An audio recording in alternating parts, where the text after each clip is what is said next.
Bom dia, boa tarde, boa noite aí para quem está acompanhando nosso grupo de leitura do Capital, da Sociedade Brasileira de Economia Política.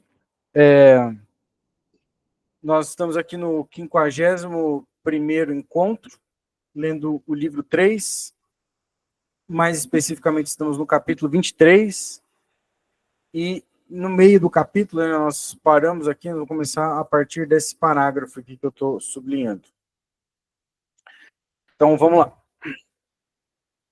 O trabalho de supervisão e gerência é naturalmente requerido onde quer que o processo direto de produção assuma a forma de um processo socialmente combinado, e não a de um trabalho isolado de produtores independentes. Mas ele tem uma dupla natureza. Tem já uma nota aqui, né? Ele está citando esse John Kearns, um texto de 1862, que diz assim, abre aspas, a supervisão é aqui, no caso do proprietário da fazenda, inteiramente dispensável.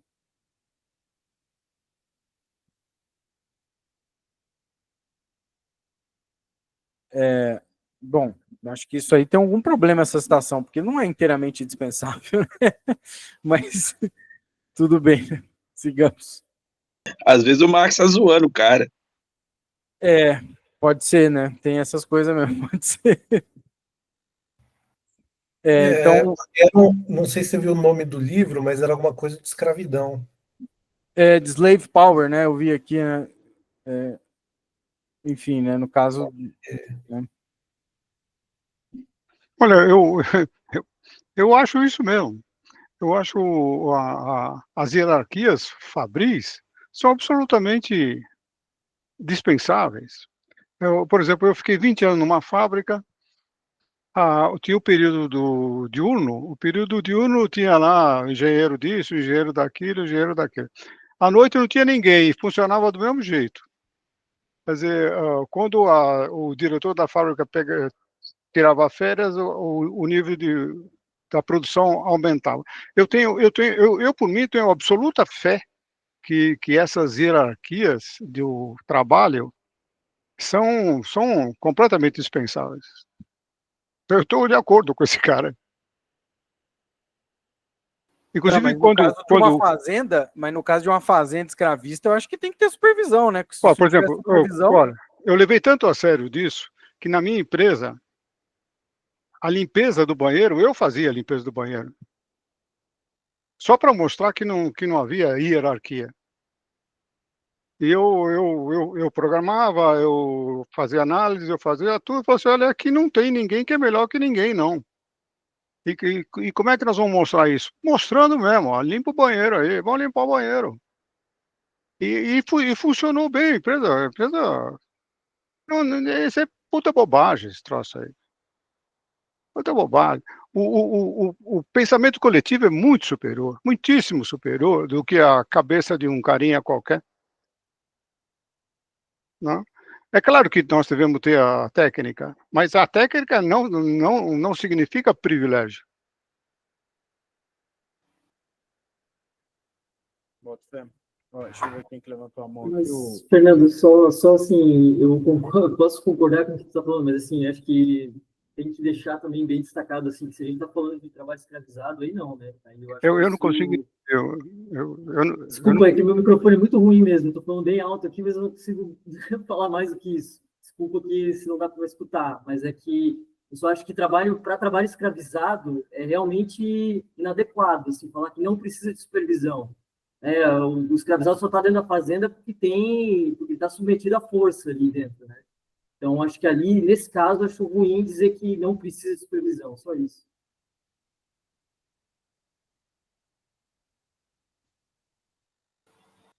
Bom, seguindo aqui, então, por um lado, todo trabalho que envolve a cooperação de muitos indivíduos exige que uma vontade organizadora coordene e unifique o processo, além de funções que se apliquem não a operações parciais, mas à atividade total da oficina, de modo muito semelhante à função do maestro de uma orquestra. Esse é um trabalho produtivo, que tem de ser executado em todo modo de produção combinado. Por outro lado, abstraindo de todo o departamento comercial, esse trabalho de supervisão necessariamente surge nos modos de produção que repousam sobre o antagonismo entre o trabalhador, como produtor direto, e o proprietário dos meios de produção. Quanto maior é esse antagonismo, maior é o papel desempenhado pela supervisão. Tem uma nota aqui, né? Por isso, ela atinge seu auge no sistema escravista, né? Bom, eu vou dar um exemplo disso aí. Nos anos 90, com a queda do Muro de Berlim, com o colapso da União Soviética, veio uma linha industrial, assim, do processo industrial chamada downsizing.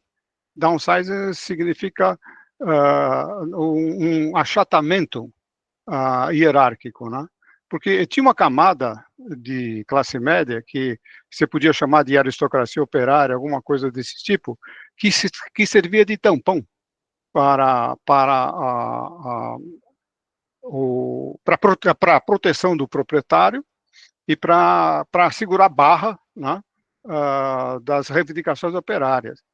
Então, eram caras ligados ao capital. Então, tinha supervisor disso, supervisor daquilo, apontador de produção, enfim, toda uma burocracia que existia na fábrica. Quando os sindicatos começaram a perder força, e foi a partir da... Todos esses caras ficaram dispensáveis. Quando o neoliberalismo entrou de cabeça, todo esse pessoal que servia como um colchão, né, entre o proletariado e o capitalista, deixou de ter função.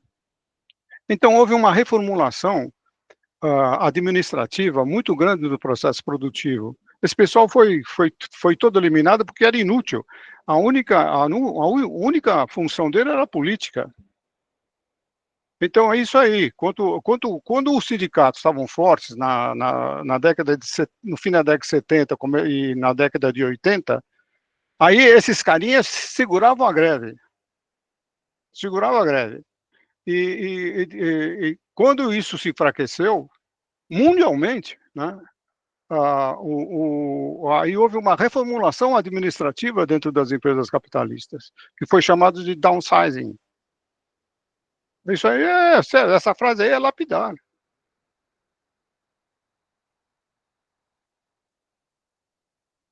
O cara era inútil, passou a ser inútil, porque a função dele era meramente política. Deixa eu ver as notas aqui que o Marx coloca, né? Primeiro a nota B. Na primeira edição, ele fala trabalhador supervisão. E a 74, ele está citando de novo esse John Kearns, diz assim, abre aspas, se a natureza do trabalho exigir que os trabalhadores, em parênteses, especialmente os escravos, sejam distribuídos sobre uma extensa área, isso provocará um aumento do número de supervisores e, com isso, o custo do trabalho que exige essa supervisão aumentará na mesma proporção.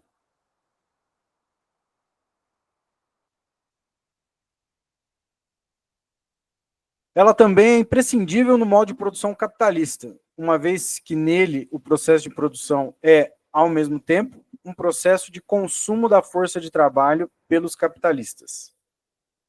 Exatamente como nos estados despóticos, o trabalho de supervisão e a intervenção do governo envolvem tanto a realização de atividades comuns, que derivam da natureza de todas as comunidades, quanto as funções específicas decorrentes do antagonismo entre o governo e a massa popular. Nos escritores antigos, que tinham diante de si o sistema escravista, os dois lados do trabalho de supervisão encontram-se inseparavelmente unidos na teoria, do mesmo modo como eram na prática, e tão intimamente combinados quanto nos economistas modernos, que concebem o modo de produção capitalista como modo de produção absoluto.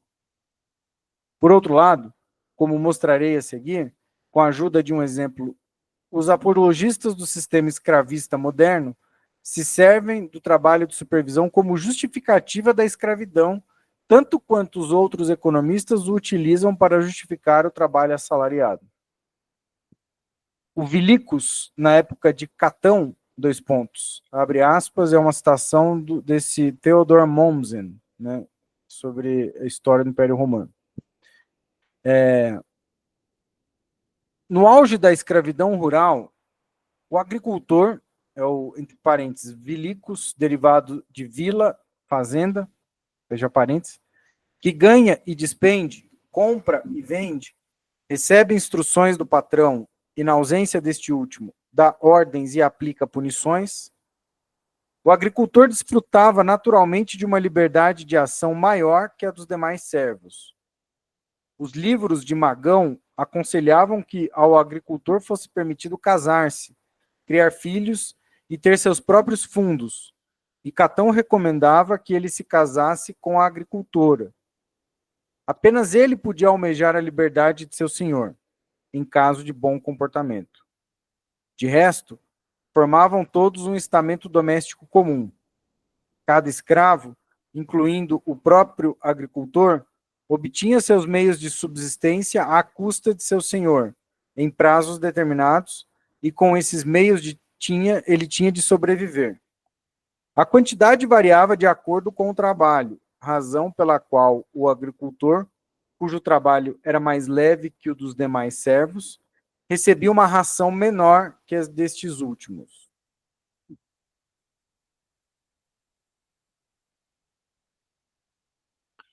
Fecha parênteses, voltando então aqui para o texto principal.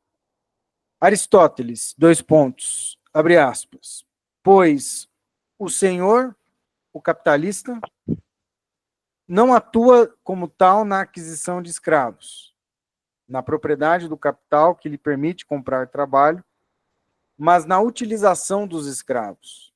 Fecha aspas, volta para o Marx. Na utilização de trabalhadores que hoje são assalariados no processo de produção. Continua o Aristóteles agora. Mas essa ciência não tem nada de grandioso ou sublime. Mas o que o escravo tem de ser capaz de fazer, o senhor tem de ser capaz de ordenar. Onde quer que os senhores não estejam obrigados a cumprir eles mesmos essa tarefa, o agricultor assume essa honra, enquanto os senhores dedicam-se aos assuntos do Estado ou a filosofar. Está na Política do Aristóteles, o livro 1. Acho que livro 1.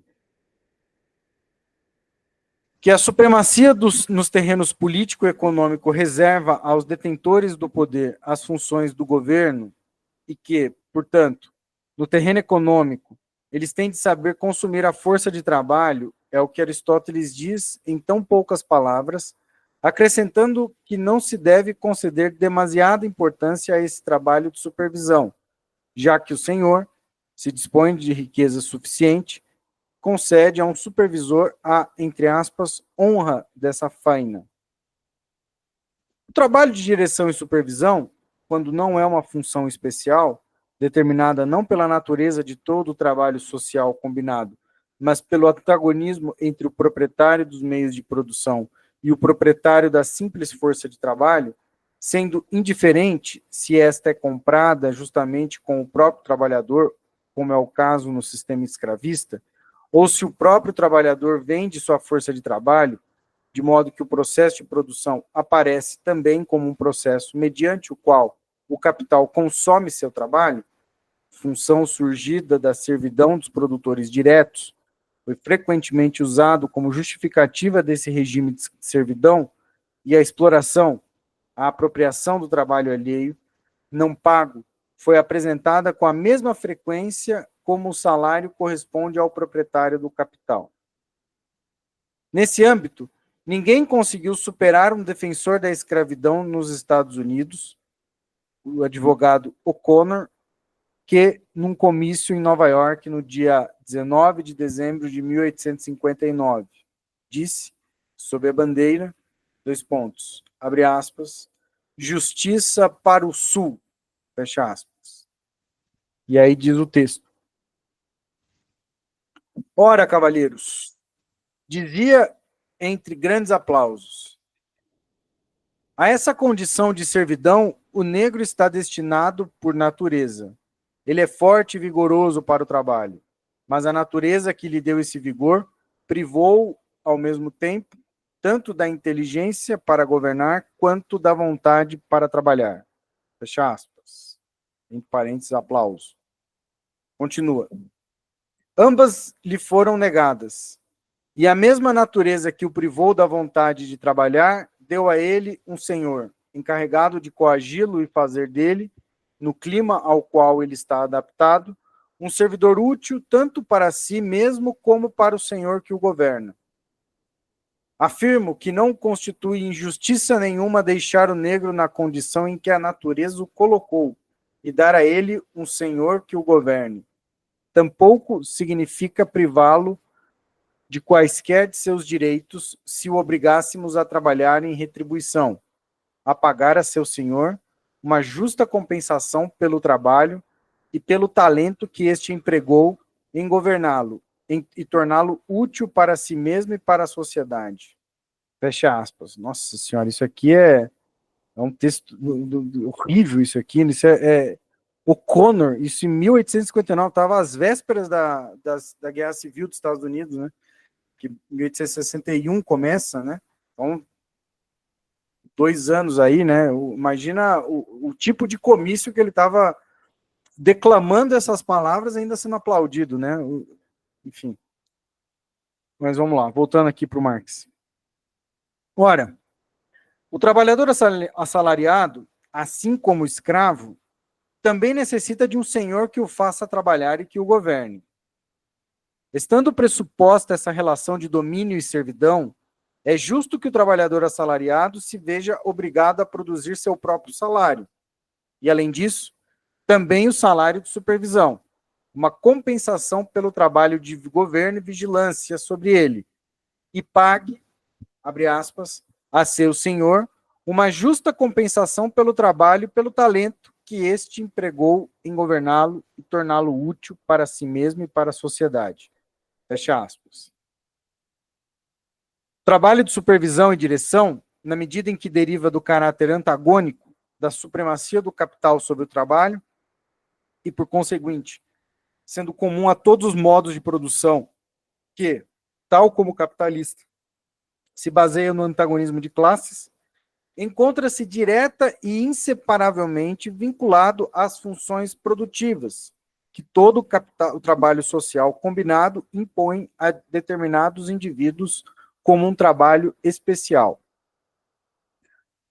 O salário de um epítropos, ou do régisseur, como era chamado na França feudal, separa-se completamente do lucro e assume também a forma do salário que remunera o trabalho qualificado.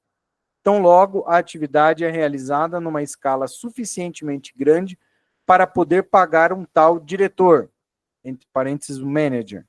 Ainda que, nem por isso, nossos capitalistas industriais se dediquem, abre aspas, aos assuntos do Estado ou a filosofar. Fecha aspas. Epítropos, né, é uma nota aqui na Grécia Antiga, capataz ou vigilante do trabalho, né, uma nota da tradução aqui, desenho, é o capataz, né.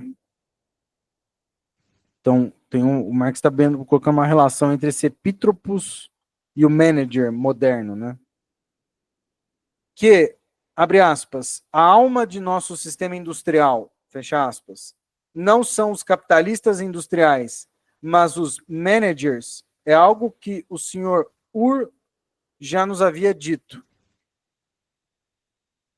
75 aqui, Andrew Ur, Philosophy of Manufactures, 1836, onde esse píndaro dos fabricantes dá, ao mesmo tempo, o testemunho de que a maior parte dos fabricantes não tem a menor noção do mecanismo que põe em movimento.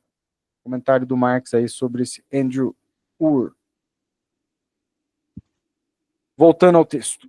Quanto à parte comercial do negócio, já dissemos o que devia ser dito na sessão anterior.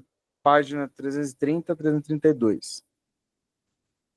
A própria produção capitalista fez com que o trabalho de supervisão, apartado da propriedade do capital, se tornasse facilmente disponível.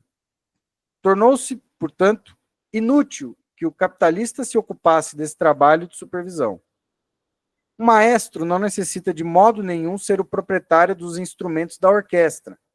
Tampouco entre suas funções de maestro se encontra de determinar o salário dos demais músicos. As fábricas cooperativas fornecem a prova de que o capitalista tornou-se tão supérfluo como funcionário na produção, quanto ele mesmo, do alto de sua superioridade, considera supérfluo o grande proprietário fundiário.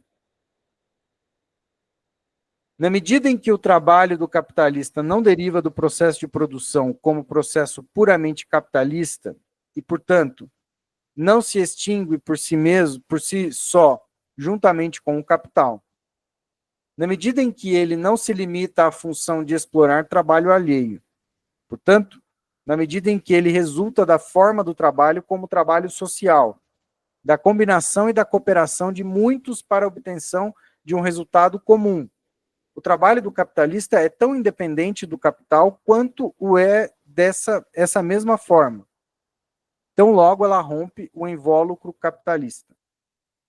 Dizer que esse trabalho é necessário como trabalho capitalista, como função do capitalista, é o mesmo que dizer que o vulgo é incapaz de conceber as formas que vão se desenvolvendo no curso do modo de produção capitalista, separadas e libertas de seu caráter capitalista antagônico. Comparado ao capitalista monetário, o capitalista industrial é um trabalhador, mas um trabalhador no sentido de capitalista, isto é, um explorador do trabalho alheio. O salário que ele reivindica e recebe por esse trabalho é exatamente igual à quantidade de trabalho alheio apropriada.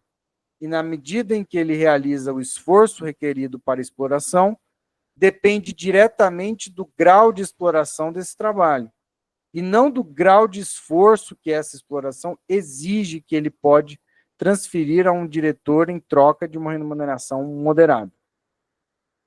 Depois de cada crise, encontra-se nos distritos fabris ingleses um bom número de ex-fabricantes que, por baixos salários, supervisionam as mesmas fábricas das quais antes eram os donos, mas agora como diretores dos novos proprietários, que são frequentemente seus credores.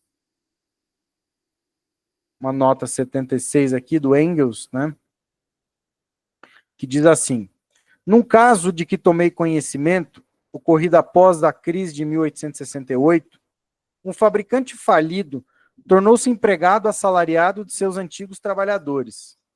Após a falência, a fábrica passou a ser operada por uma cooperativa de trabalhadores, e seu antigo dono foi empregado como diretor.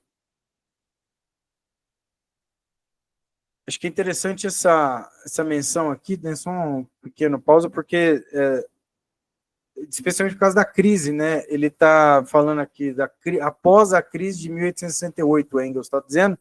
Então, como a crise também acarreta um processo de centralização de capitais, né? Vai, digamos, capitais vão sendo centralizados em capitais cada vez maiores, né? E esses antigos proprietários vão se assalariando, né? Então a crise, tem um mecanismo aí que a crise também opera, né? Me parece, né? O Caio levantou a mão. Vai lá, Caio. Mais uma curiosidade, trazer uma atualidade de como isso tem, na minha opinião, tem funcionado na prática recentemente. Os capitalistas, eles não depende nem da crise, eles já se colocam nessa situação através do que a gente falou no último encontro, desses fundos de investimento, né, de capital privado, porque o cara tem uma empresa, daí ele fala, não, vou trazer aqui um investidor, um desses fundos, só que geralmente o que acontece dentro desses contratos esses fundos acabam aprisionando os antigos donos, porque eles pagam, obviamente, um dinheiro, mas no contrato eles têm que trabalhar por 4, 5 anos aí na empresa, pelo menos, e boa parte do que eles chamam do valor que vai ser pago fica no... o termo que eles usam que se usa é earnout, né? Ou seja, você coloca algumas metas de crescimento, geralmente super agressivas, e você vai ganhar se você conseguir cumprir essas metas, né? Ou seja, você alienou o seu capital, o cara vai te pagar boa parte somente se você atingir umas metas de crescimento absurda e você é obrigado a trabalhar.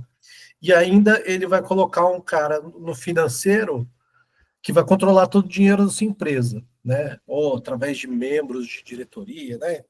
Tem todo um aparato chique nisso. Então, assim, e o sonho do capitalista hoje em dia, desses cara de startup, é ter um investimento desse, né?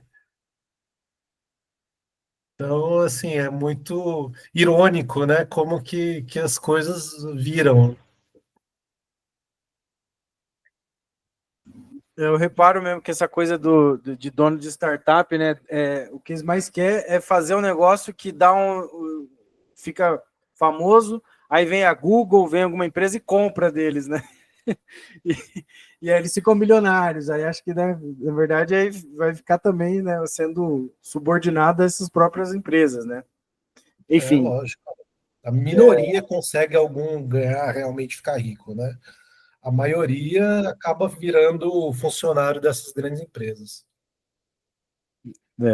Warley.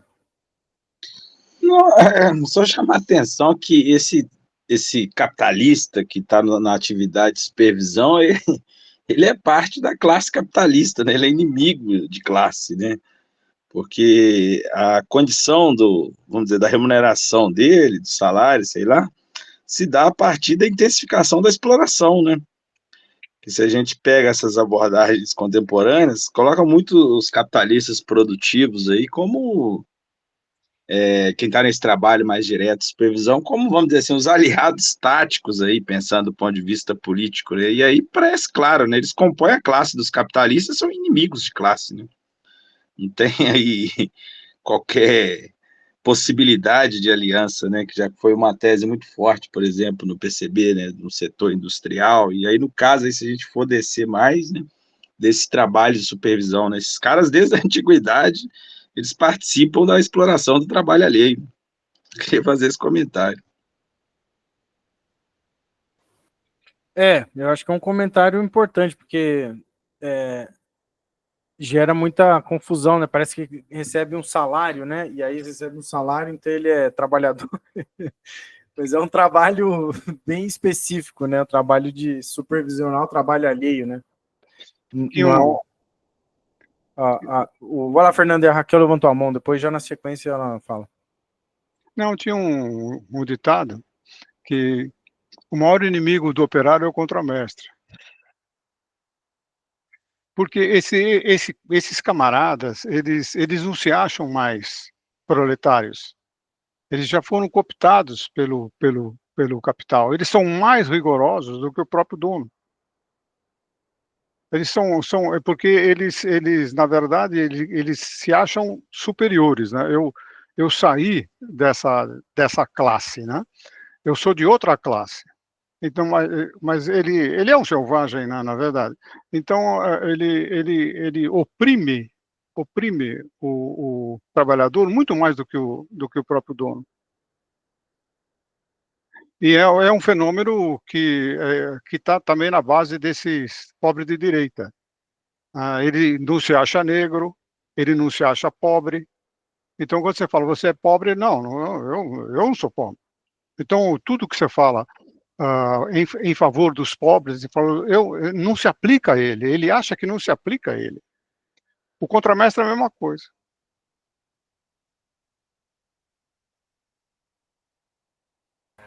Bom, isso aí. Então,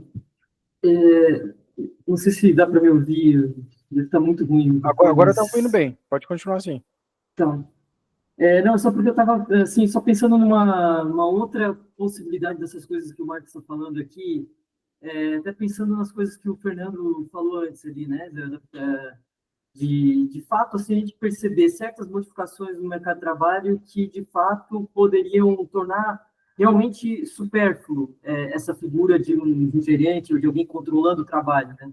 O pior é que o Marx também, assim, claro que a gente tem que ver as questões contemporâneas e tal, mas o Marx prevê isso quando fala do salário por peça, né? Ele fala que é justamente uma forma de remuneração que se contrapõe ao salário por tempo, que justamente a vantagem dela é eliminar essa figura do gerente, né? Essa figura de alguém precisando controlar o trabalho, né? Porque o próprio trabalhador vai controlar o seu, vai se exigir mais ali para conseguir a remuneração e tudo mais. E aí, pensando em termos contemporâneos, né, o quanto que o salário por peça aparece, assim, o trabalhador de aplicativo, plataforma em geral, é muito curioso porque, assim, aí voltando para o texto do Marx aqui, né, ele está querendo mostrar como isso que o capitalista diz que é o salário de gerente dele, na verdade, é o lucro do empresário, né, o ganho do empresário, como o Marx como vem aparecendo ali na tradução, né. Então, ele quer demonstrar que isso está muito claro, não é o salário do gerente, que é o lucro do empresário, e, portanto, tem uma separação ali muito grande e tal, bem marcada. Mas é engraçado que quando se dissemina o salário por peça, quando essa configuração de remuneração que elimina o gerente, se dissemina, se torna, na verdade, a regra geral do mercado de trabalho, na verdade, o que começa a aparecer é que todo mundo é pequeno proprietário, na verdade. Todo mundo é MEI, que todo mundo é PJ, que, entendeu? É uma nova mistificação. Se aqui tem essa mistificação do gerente falando, aliás, do capitalista achando que ganha um salário de gerente, hoje a gente tem, na verdade, a mistificação do cara que é trabalhador de plataforma e acha que é proprietário. Né? Ele tem um carro, ele tem, sei lá, um computador, que ele faz algum tipo de atividade também de plataforma e assim por diante. Né?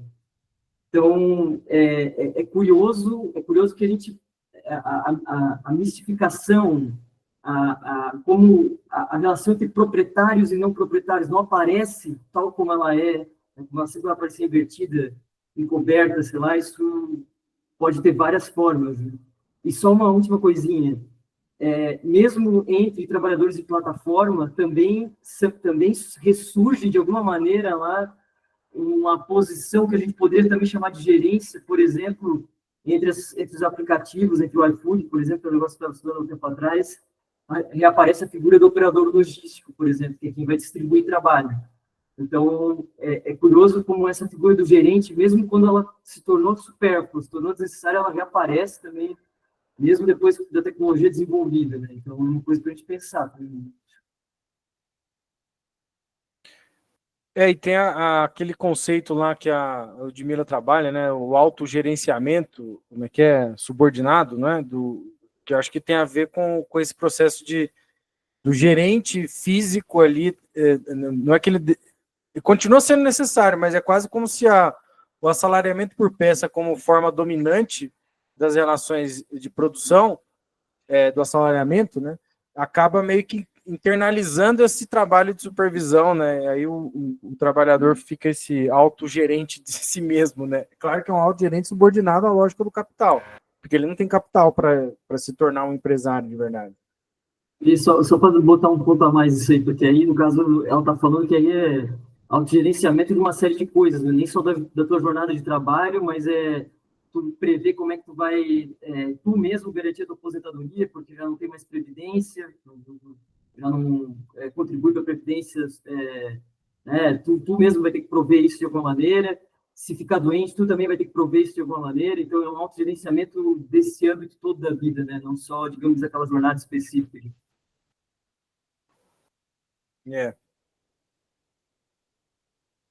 Agora, com o fim da escala 6:1, que é a nova moda aí da esquerdinha na internet, vamos ter que gerenciar o trabalho doméstico e o trabalho em casa também, né? Porque não vai trabalhar mais no local de trabalho, porque vai mudar, não é mais escala 6:1, né? E vamos fazer uma lei jurídica e vamos mudar o capital, né? Esse pensamento medíocre que incomoda profundamente, mas vamos lá, né? Olha, você tá bravo ainda, Léo? Ah, tô bravo, porque depois as pessoas vêm começar a me reclamar, e aí depois eu começo, não, porque uma coisa não invalida a outra, né? Ninguém sabe do que tá falando e fica falando, repetindo aos todos os ventos, sem nem pensar sobre as coisas. Isso é uma coisa que me incomoda profundamente. E gente com doutorado, isso que é o pior de tudo, né? Gente dita marxista, né? Que acha que uma lei jurídica vai mudar a concorrência. Vai mudar, pronto, vamos proibir, né? E ainda vão falar de interseccionalidade, né? Não, porque não entende de economia, não entende de política e mistura tudo para falar de interseccionalidade. É uma maravilha, né? Vamos lá, então. Salário de administração, tanto para os diretores comerciais como para os diretores industriais, aparece completamente separado do ganho empresarial. Tanto nas fábricas cooperativas dos trabalhadores, como nas empresas capitalistas por ações. A separação entre o salário de administração e o ganho empresarial, que nos demais casos aparece como algo fortuito, é aqui constante. Na fábrica cooperativa, desaparece o caráter antagônico do trabalho de supervisão, uma vez que o diretor da fábrica é pago pelos trabalhadores, em vez de representar o capital perante eles. As empresas por ações, que se desenvolvem com o sistema de crédito, tendem a separar cada vez mais esse trabalho administrativo como função da posse do capital, seja próprio, seja emprestado. Do mesmo modo que, com o desenvolvimento da sociedade burguesa, as funções judiciais e administrativas separam-se da propriedade fundiária, da qual eram atributos na época do feudalismo. Enquanto, de um lado, o capitalista ativo se confronta com o simples proprietário do capital, com o capitalista monetário, e mediante o desenvolvimento do crédito, esse mesmo capital monetário assume um caráter social, sendo concentrado em bancos e emprestado por estes últimos, e não por seus proprietários diretos, enquanto, por outro lado, o simples diretor de uma empresa, que não possui o capital sob título nenhum, nem como empréstimo, nem sob qualquer outra forma, desempenha todas as funções reais que correspondem ao capitalista ativo como tal. Quem permanece no processo de produção é apenas o funcionário. O capitalista desaparece como personagem supérfluo. Pelos balanços das fábricas cooperativas na Inglaterra, vemos que, depois de deduzido o salário do diretor, que, tal como o salário dos demais trabalhadores, constitui uma parte do capital variável desembolsado, o lucro por eles obtido é superior ao lucro médio, apesar de, às vezes, eles pagarem juros muito mais altos que os fabricantes privados. A causa do lucro mais alto reside, em todos esses casos, na maior economia na aplicação do capital constante. Mas o que nos interessa é que o lucro médio, entre parênteses, igual a juros mais ganho empresarial, apresenta-se aqui de modo fático e palpável como uma grandeza totalmente independente do salário de administração. Por ser o lucro, nesse caso, superior ao lucro médio, também o ganho empresarial é maior que o normal. Esse mesmo fato se revela em algumas empresas capitalistas por ações. Por exemplo, nos bancos por ações, esses joint stock banks. O London and Westminster Bank pagou, em 1863, 30% de dividendos anuais. O Union Bank of London e outros, 15%. Do lucro bruto, descontam-se aqui, além dos salários dos gerentes, os juros pagos pelos depósitos. O alto lucro se explica, nesse caso, pela pequena proporção do capital desembolsado em relação aos depósitos. Por exemplo, no London and Westminster Bank, de 1863, 2 pontos. Capital desembolsado, 1 milhão de libras. Libras, unidades monetárias, né? Depósitos, 14.540.775 unidades monetárias. No Union Bank of London, 1863, 2 pontos. Capital desembolsado, 600 mil unidades monetárias. Depósitos, 12.300.000 384.173 unidades monetárias. A confusão entre ganho empresarial e salário de supervisão ou de administração derivou da forma antagônica que o excedente do lucro sobre os juros assume em oposição a este último. Só que a gente está falando esse lucro, né, do empresário, né, ou ganho aqui está traduzido como ganho, né? Subsequentemente, desenvolveu-se a partir da tendência apologética de apresentar o lucro não como mais valor, isto é, não como trabalho não pago, mas como salário que o próprio capitalista recebe pelo trabalho que realiza. Diante disso, os socialistas logo passaram a exigir que o lucro fosse reduzido ao que ele teoricamente deveria ser, isto é, a um simples salário de supervisão. Essa reivindicação resultava mais desagradável para a apologética teórica, à medida que, por um lado, esse salário de supervisão, como todos os outros salários, encontrava seu nível determinado pelo seu preço de mercado em consequência da formação de uma numerosa classe de diretores industriais e comerciais. Por outro lado, à medida que, como todo salário pago ao trabalho especializado, ele decrescia em consequência do desenvolvimento geral, que faz baixar os custos de produção da força de trabalho especificamente qualificada. Tem duas notas aqui, 78 e 79, vamos dar uma olhada, são duas citações, né? A primeira aqui, 78, é do Thomas Hodgkin, que diz assim, abre aspas, a ampla difusão da cultura entre os operários industriais deste país reduz diariamente o valor do trabalho e da perícia de quase todos os mestres e empresários ao aumentar o número de pessoas que possuem o conhecimento peculiar destes últimos. Fecha aspas. E depois, uma citação do Tem uma parte, só uma coisa, uma partezinha em cima ali, ó. Os mestres são tanto trabalhadores desculpa, quanto que é o do Hodgkin, né? Aqui, abre aspas, os mestres são tão trabalhadores quanto seus oficiais. Nesse sentido, seu interesse é exatamente o mesmo que o de seus homens. Além disso, eles também são capitalistas, ou agentes de capitalistas. E, sob esse aspecto, seus interesses são frontalmente opostos ao interesse dos trabalhadores. Né? O Hodgkin tinha noção disso. Eu vi que o Caio levantou a mão. Por favor, Caio. Não, era sobre a que você tinha pulado. Ah, tá. Eu li errado ali, né? E a 79, abre aspas, que aí é uma citação do John Stuart Mill, o texto Princípios de Economia Política, volume 1.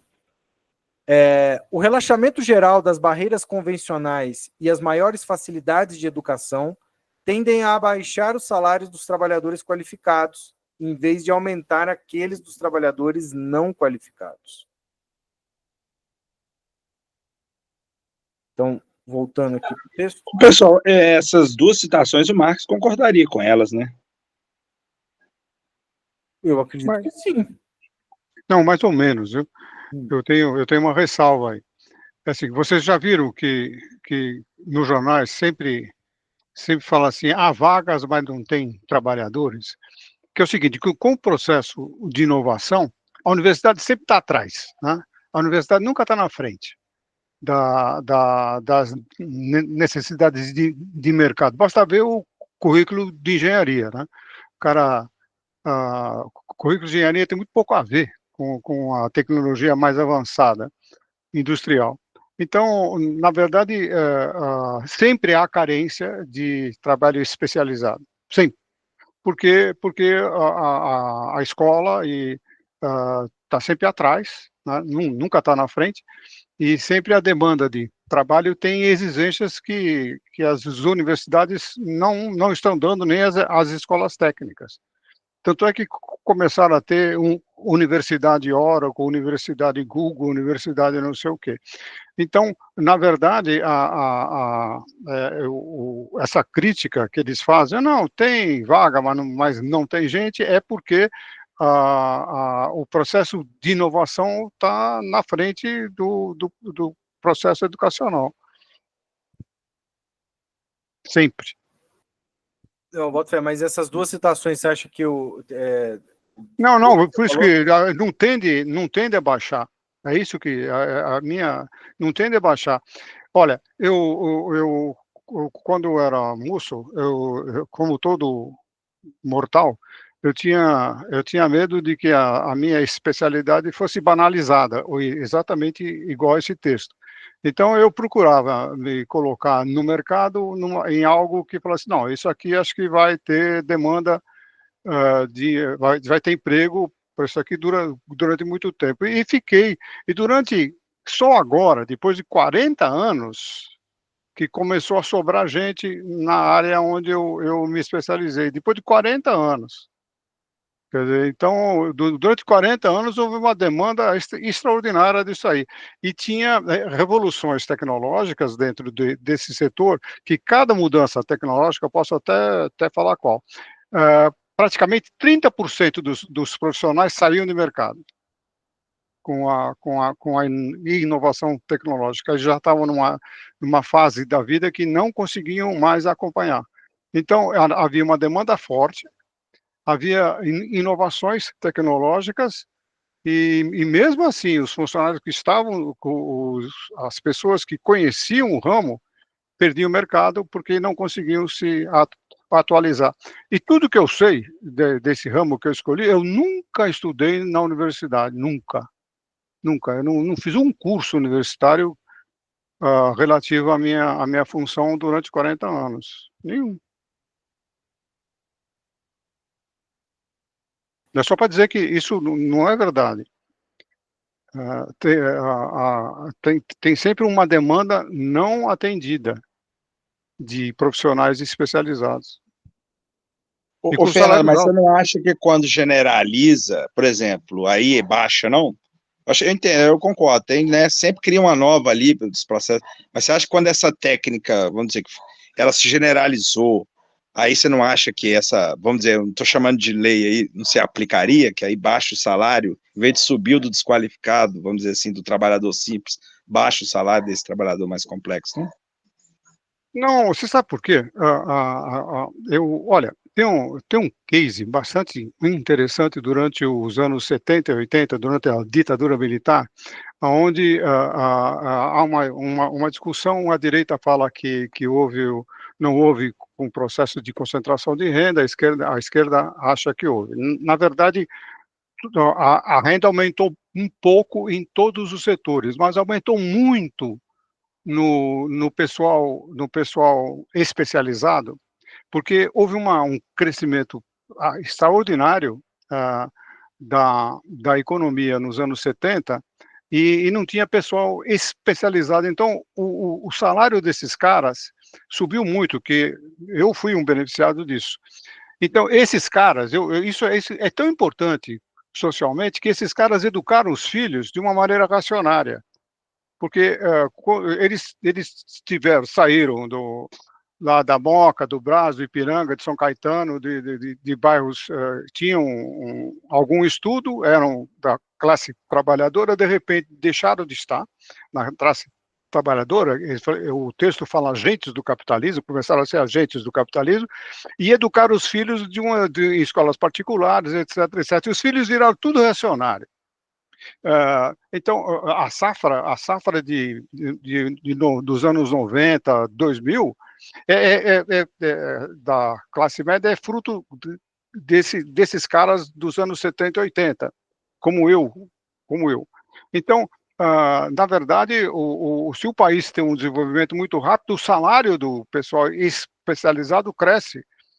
Então, aí o pressuposto disso aí, que o salário especializado tende a diminuir, é um estado de estagnação, não é um estado de crescimento. Um estado de estagnação industrial, né? Aí sim, aí eu acredito, mas em processo de avanço industrial constante, os salários médios dos agentes do capital crescem.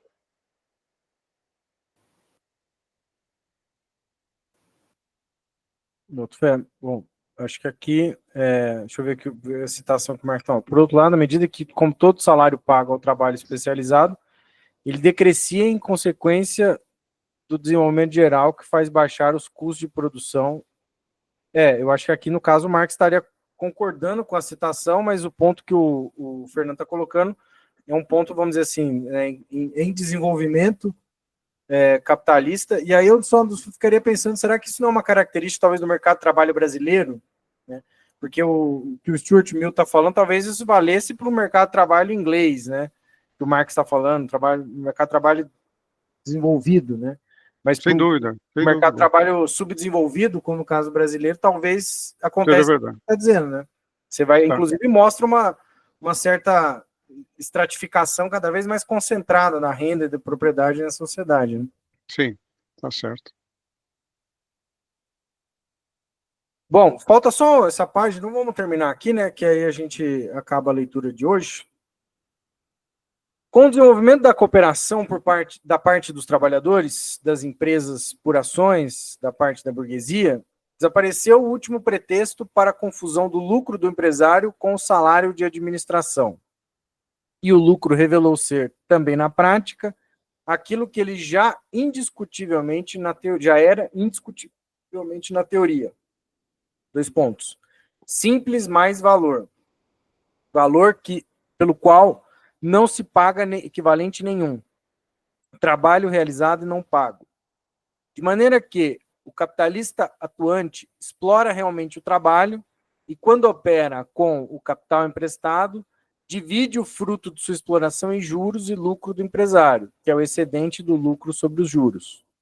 Sobre a base da produção capitalista, desenvolve-se nas empresas, por ações, uma nova especulação com o salário de administração, que cria, ao lado e acima dos verdadeiros diretores, toda uma série de conselhos de administração e supervisão.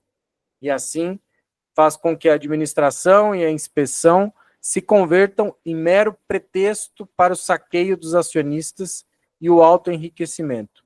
Sobre isso, encontramos detalhes muito curiosos em The City or the Physiology of London Business, de 1843, que diz assim, abre aspas, quanto ganham os banqueiros e os comerciantes pela direção de 8 ou 9 companhias distintas pode ser constatado com base no seguinte exemplo. 2 pontos. O balanço privado do Sr. Timothy Abraham Curtis, apresentado ao Tribunal de Falências por ocasião de sua bancarrota, exibiu uma renda entre 800 e 900 unidades monetárias anuais, obtidas com o cargo de direção. Como o Sr. Curtis fora diretor do Banco da Inglaterra e da Companhia das Índias Orientais, qualquer sociedade por ações considerava como um prêmio tê-lo como diretor. Fecha aspas. A remuneração dos diretores dessas sociedades é, no mínimo, 1 guinéu, entre parênteses, 21 marcos, por sessão semanal. Os debates perante o Tribunal de Falências mostram que esse salário de supervisão costuma ser inversamente proporcional à supervisão realmente realizada por esses diretores nominais. Bom, também é o salário de supervisão é inversamente proporcional à supervisão realizada. Né? Quanto menos ele não supervisiona nada. Como é que é? Falei. Se eu entendi, eles supervisionam muito pouco e ganham muito. Seria tipo esses autogestores aí, dessas grandes empresas, né? Enfim. Na verdade, eles trabalham muito, né? Mas não é um trabalho braçal, né? É aquele trabalho, vamos dizer assim, das relações políticas, né? Que tem que desenvolver, que dá trabalho, né? Mas não é o trabalho do operário, não é o trabalho de quem produz o valor da empresa mesmo, propriamente dita, né? Acho que é nesse sentido que ele está se referindo.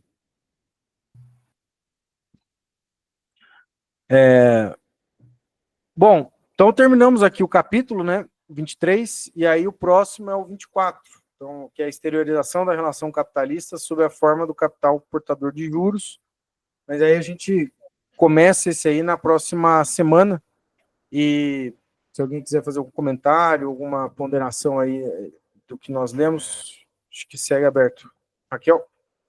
Não, só uma coisa muito rápida, que eu já falei ali antes, mas eu continuo achando um pouco, não sei se chama de otimismo, que chamar o Marx otimista é meio, uma coisa que ele não era, eu acho que é meio isso, mas quando ele fala que um pouco antes dessa citação ali, que ele fala a cooperação por parte dos trabalhadores, a sociedade por ação por parte da burguesia vai revelar de uma vez por todas, assim, né, que na verdade isso que o capitalista chama lá de um salário de gerência é na verdade um lucro, né? Como eu falei, assim, eu acho que, sei, o salário por peça está mostrando outra coisa, está fazendo as pessoas acharem que todo mundo é proprietário, pô.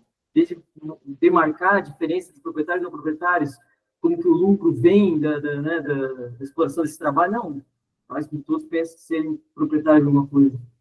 Eu não sei, é só uma dúvida, assim, se de fato essas duas formas aí de cooperação e de sociedade por ações, de fato, seriam capazes, né, de dar um choque de realidade, assim, eu acho que não. Vai lá, Caio. Não, eu entendi esse trecho, acho que não sei se a Raquel está se referindo a só esse trecho, mas eu entendi justamente como ele está desmontando o mito olha, o trabalhador, o capitalista recebe pelo salário de supervisão ou pelo risco que ele toma, né? Então, o próprio desenvolvimento dessa classe de diretores, supervisores, etc., desmonta o argumento capitalista de que o dinheiro que ele recebe é pelo trabalho de supervisão. Pelo menos isso foi um pouco a forma como eu entendi essa argumentação, né? Que eu acho que era uma discussão que existe sobre, vamos dizer assim, o direito do capitalista sobre o lucro, né? Alguma coisa assim, e de que algum argumento de economista fala, olha, o capitalista, o valor que ele recebe ali, ele recebe muito dinheiro porque ele faz o trabalho de supervisão, que é muito qualificado, ou porque ele corre o risco, ou etc. e tal. O que o Marx está querendo dizer que não, pelo contrário. Só o fato dele colocar um monte de gente para trabalhar e cada vez mais elas, né, no argumento dele, o custo dessa força de trabalho diminuir, prova que o que o capitalista recebe é efetivamente o lucro e a exploração. Pelo menos foi assim que eu interpretei. Vai lá, Warley. Não, eu também entendo dessa forma, inclusive lá naquela parte mais para frente do crédito, ele vai dizer que as cooperativas e o capital por ações, eles demonstram que você não precisa do capitalista, né? Que você pode fazer ali o trabalho cooperado e tudo mais, né? Ele vai dizer a forma de abolir as relações burguesas no interior ainda da ordem burguesa, tanto pela negativa quanto pela positiva. Não, você não precisa de um capitalista. Os trabalhadores estão cooperativa, estão ali em cooperação e tudo mais, e estão gerindo o processo, vamos dizer assim. Fala, ó, isso abole. E aí, aqui ele está discutindo nessa ótica, né, do salário. Ou seja, a ideia de que o capitalista recebe um salário e tal. Lá ele vai dizer que, mais para frente, ele desenvolve esse argumento dizendo que ele não precisa, né? O que esse tipo de sociedade por ações e empresas cooperadas demonstra isso, né? O capitalista é algo absolutamente dispensável, e tudo mais. Mas isso que a Raquel fala também me parece muito interessante, porque parece uma inversão da inversão, né? Assim, é um negócio muito doido, porque não é um aplicativo que está centralizando o trabalho, centralizando os meios de produção, os verdadeiros meios de produção, embora descentralize os meios de trabalho, né? E isso gera a impressão para o trabalhador que ele é um proprietário, é um autônomo. Isso parece uma questão para a investigação contemporânea importante, né? Aquela coisa que o Grespan diz, né, da inversão, das representações que se invertem e tudo mais. Acho que tem sei lá, um fio de pesquisa aí para alguma coisa, que eu acho que é muito interessante. A coisa foi a tal ponto que até o controle de qualidade, quer dizer, o controle de qualidade sempre foi um processo muito mal visto dentro das das indústrias, né? O sujeito que era o responsável pelo controle da qualidade era odiado por todo mundo, né? Porque ele entregava a todo mundo, né? Aí mas tinha um processo. Então, o controle de qualidade dos entregadores ou dos uberistas aí passou a ser, não é mais a empresa que controla a qualidade, é o cliente que controla a qualidade. Quer dizer, então ele fala assim, olha, eu não tenho nada com isso, você é um incompetente, e não sou eu que julguei, quem julgou foi o mercado, que falou mal de você, não fui eu que falei mal de você, portanto você, quer dizer, até não só o controle ficou automático, né, como o controle operacional, também o controle de qualidade, que agora foi transferido da empresa para o mercado. É você que avalia o serviço do entregador ou do uberista, né? Pois não?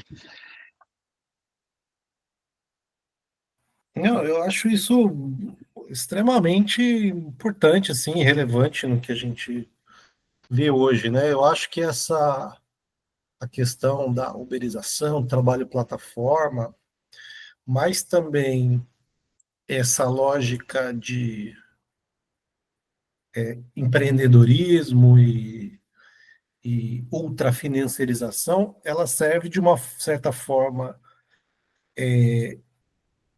Ela é um mecanismo ideológico muito poderoso, né, para o capital, de desarticular a coesão dos trabalhadores, porque todo mundo, o MEI, ele não tem mais companheiro de trabalho, né? São todos competindo, e essa lógica também dentro das empresas, que é a avaliação por performance, também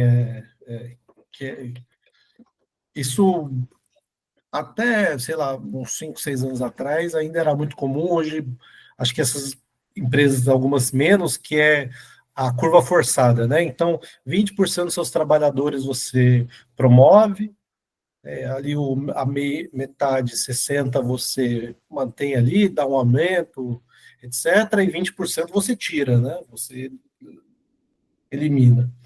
Então, eu acho que são formas que o capitalismo inventa, de uma certa forma, para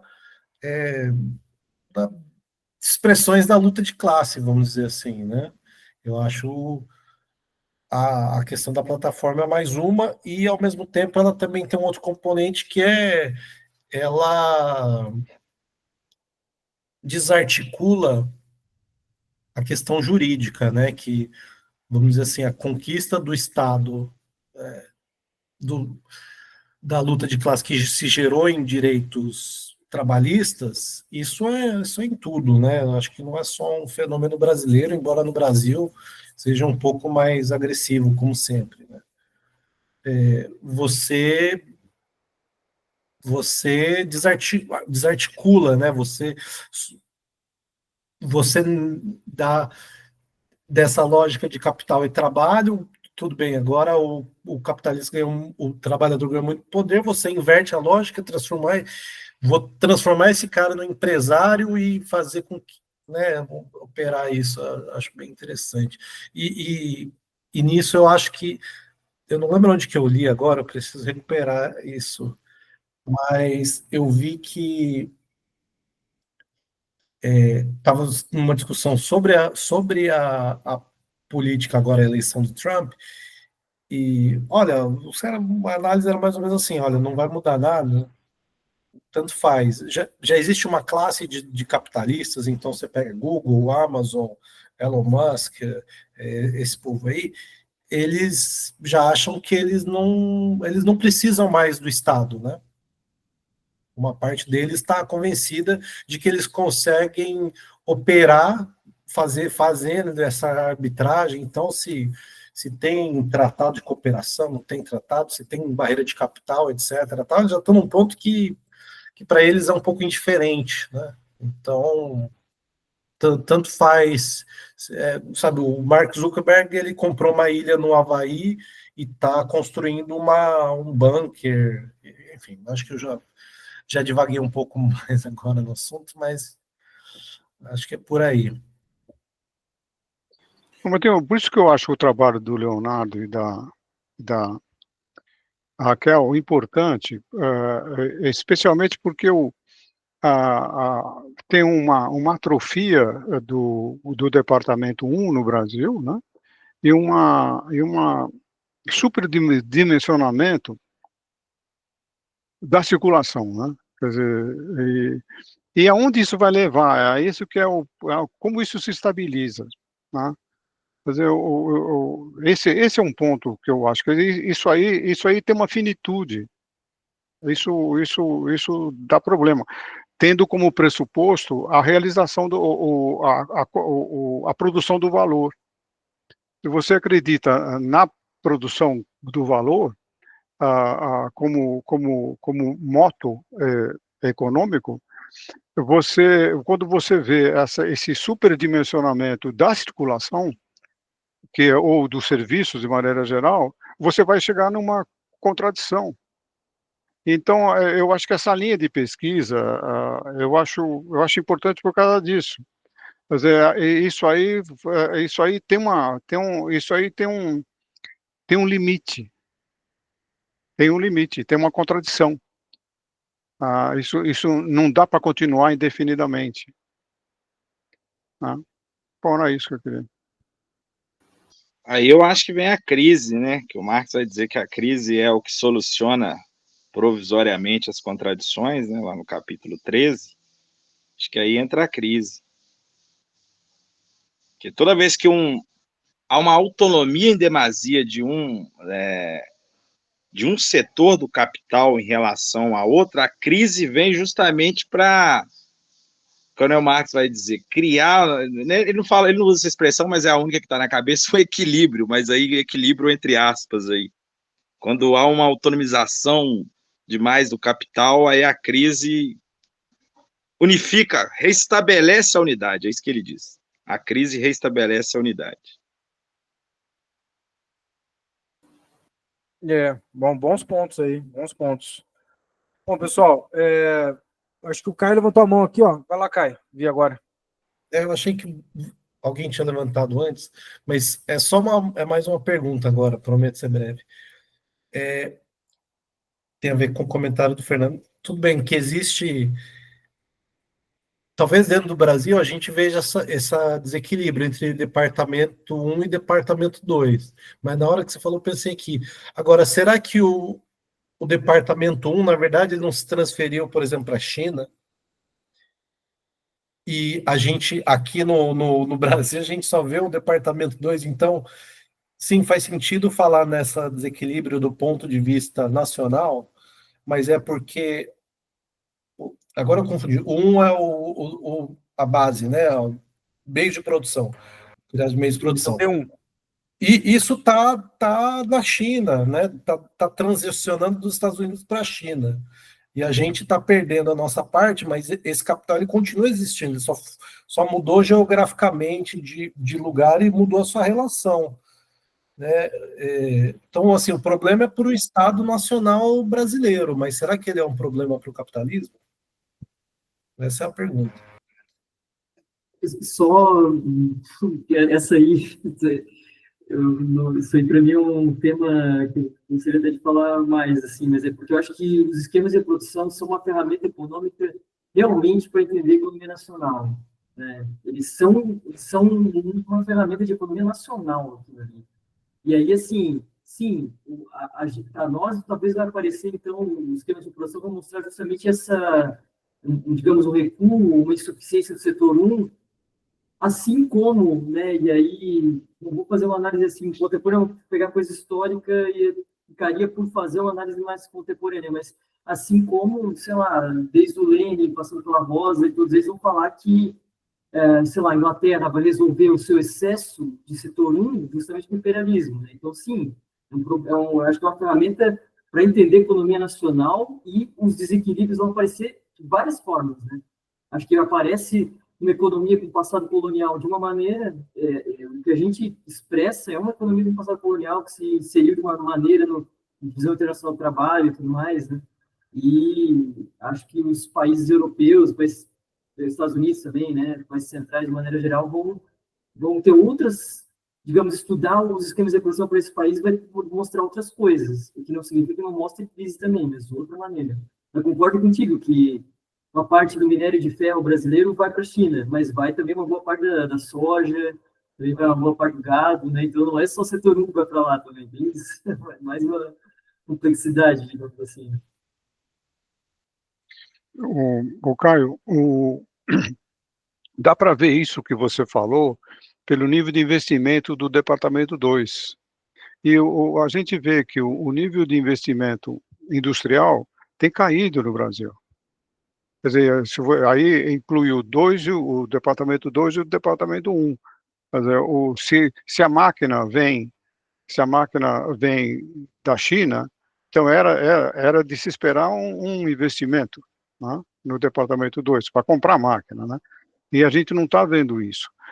A maior preocupação que eu vejo é a mercadoria, quer dizer, a mercadoria importada, né?